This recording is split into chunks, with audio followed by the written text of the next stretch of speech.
Listening to the radio yesterday on my way into work, and the presenter on there was saying, once I see Arsenal go up, I just turn the game off now. Are they better to watch than people are giving them sort of credit for at the moment?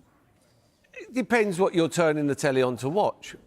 Do you know what I mean? If you're turning it on and you're a neutral and you want to see an action game like everybody last season, even me, I wanted to watch Tottenham play last season because I knew it was going to be action. I knew it was end to end. Tottenham were going to have a go. They were going to let in goals, but they'd score goals.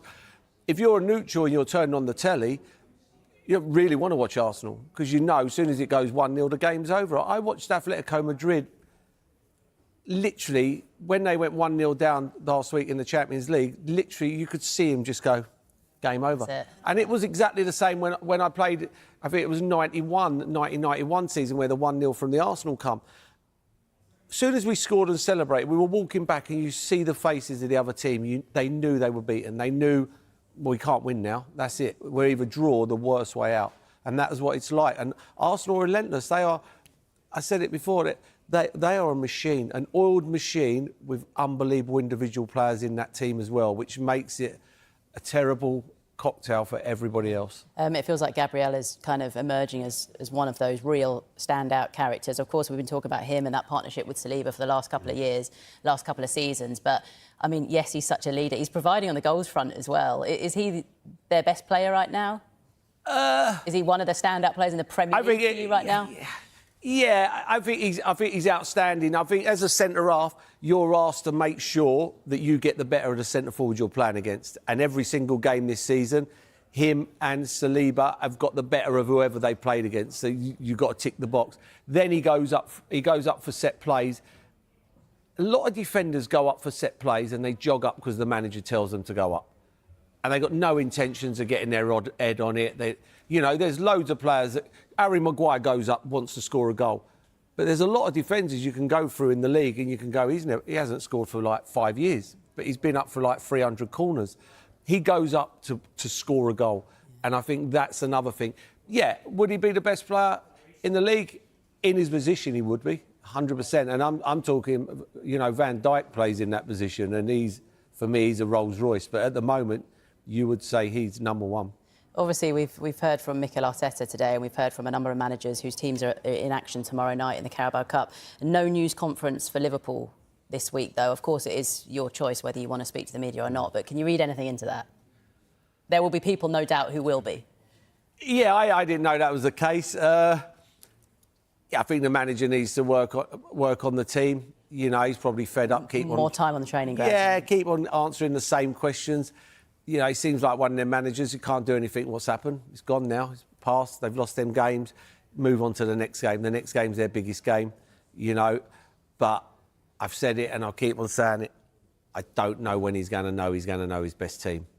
And that's a worry. If we sat down now, me and you wrote down Arsenal's team for next weekend at Burnley, we might be one out. One out might. We could write down the Liverpool team. We could be five players out, 4 players out. And that's no good. So you can imagine where the manager's coming from. Wayne Rooney has spoken on his podcast this week saying that if Arsenal don't win the title this season, Mikel Arteta could be shown the door. Do you agree with that? No, I don't. If they don't win something? It all depends how it happens, doesn't it? I mean, if they go and get 90-odd points and then they get picked and they got 90 points and then you go, well, what can you do, really? Champions League, you might get in the final or the semi-final, goalkeeper comes out, someone goes round and ref gives a sending off. There's ways of losing. There's ways of losing titles and ways of losing games. People forget, 5 years ago, Arsenal were just also runs. They were also runs. They turned up at the start of the season, had no chance of winning the league, and they had to sweat on getting in the top 4 to get Champions League, and they had to sweat on that. They are massive players in the Premier League, and that's because of Mikel Arteta, what he's done there. He's got a team together, and he's worked with whoever's come in as a sporting director, and they built a team very quietly. They've got 2 players in every position. I don't believe that. I think if they don't win it this season, I don't think that will be the case. Oh, it's the manager. You'd have to look at the players as well then for me. So, yeah, let's wait and see. I don't see them not winning the Premier League. No, I was going to say, you believe they're going to win anyway.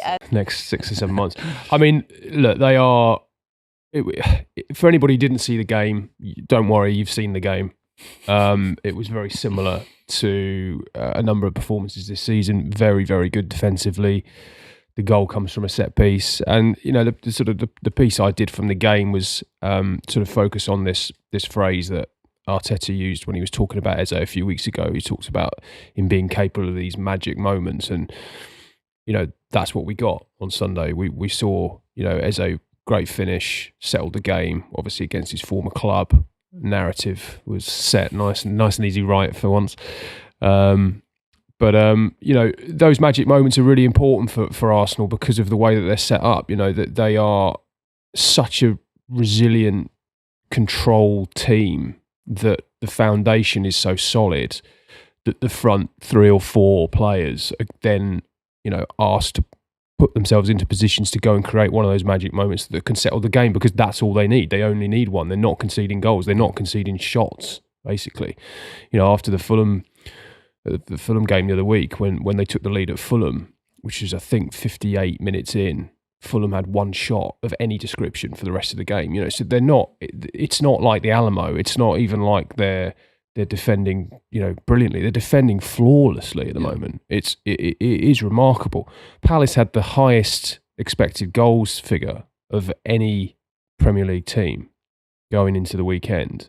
And with about 15-20 minutes to go, I looked at it and it was 0.08 they created in the game. Nothing. Absolutely nothing.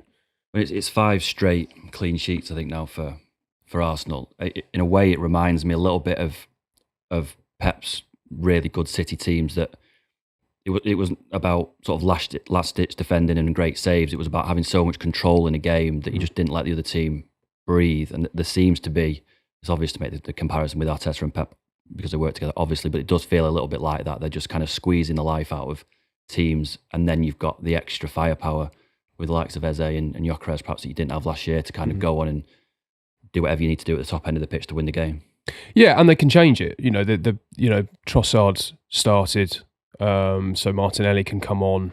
I mean, he took Saka off at 1-0 with about 25 minutes to go. It's quite rare for Saka to come off. Now he has had an illness, but last season he'd probably, having got himself into a position to play an hour, he would have probably played the whole game.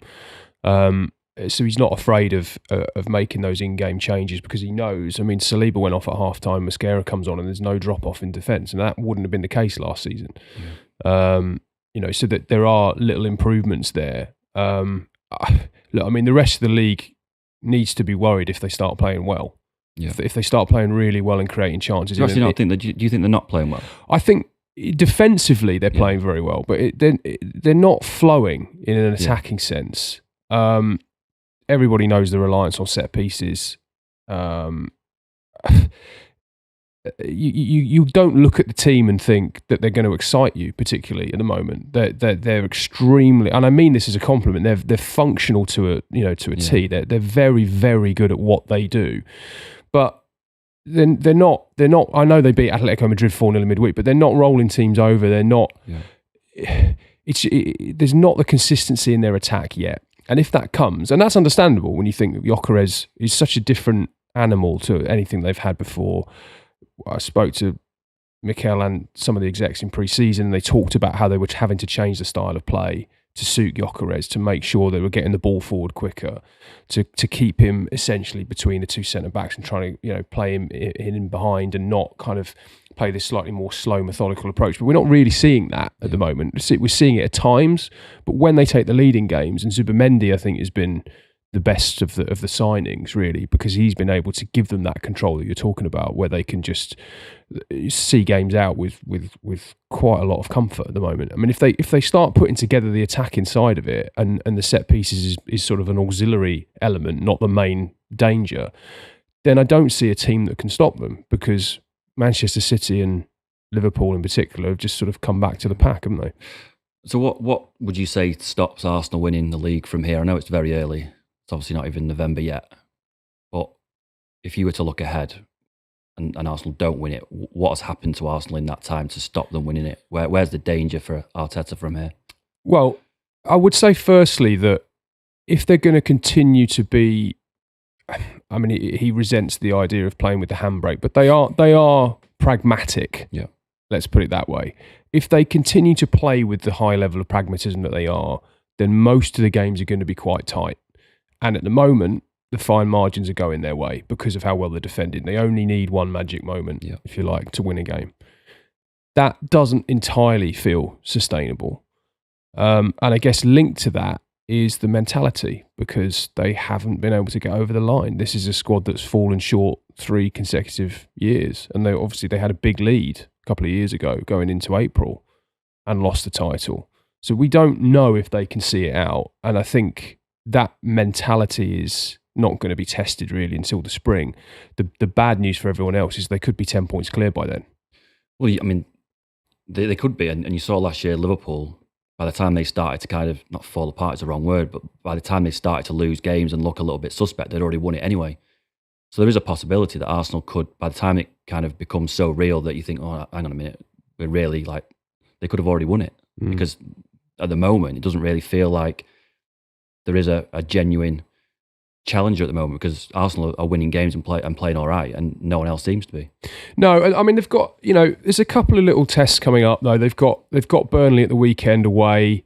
Yeah. Obviously they've started well, Burnley, and then they've got Sunderland away. Yeah. And that's a big week. They've got a Champions League away game in Slavia Prague in the middle of that as well. So they've got 3 away games in a row. Champions League, I mean, even if they lost to Slavia Prague, which I don't think they would, but even if they did, they're fine. They've won 3 out of 3. They're okay there. But those 2 league games, particularly the Sunderland game now with how well they've started, they're another little. They're just, it's all kind of building blocks in terms of their confidence, and that's why I think it was quite significant that Arteta talked after the game about what a big opportunity this weekend was, because he recognised that because the other teams had lost, the 2 traditional rivals, if you like, had lost. That's the kind of opportunity that Arsenal haven't been able to take in the past. They would have drawn that game and they'd be kicking themselves and thinking, okay, we've got a point, we should have really got 3, but they're winning these games now. And I was talking to one of the executives at the club the end of last week, and he pinpointed the Newcastle game as, I think internally they see that as such a big moment when they were obviously 1-0 down, and not only did they draw it late, they then won it late in stoppage time, again, set pieces. But I think we're talking about a squad that is trying to convince itself that it can go one better. These little building blocks in terms of their self-belief are so important. And Arteta's used it quite a lot through his 6 years at the club, actually, when he talk about this is the first time we've won at Old Trafford in however many years, or we've gone and won at Tottenham, or, these little milestones that they keep racking up, he strays into a bit of a silly territory when he starts saying, any other team would have won the title by now. That's not how it works. Yeah. But the point is, it's all building towards something. And what they've done, I think, and why their summer business was so impressive, was that they managed to sort of recreate that sense of momentum that it could have felt second again. Are we ever going to do it? But those 7 new signings have just really helped them get themselves to a place where they're on the front foot again. Combined with, of course, what we didn't really see coming was Liverpool's drop off and City not quite delivering. Well, let's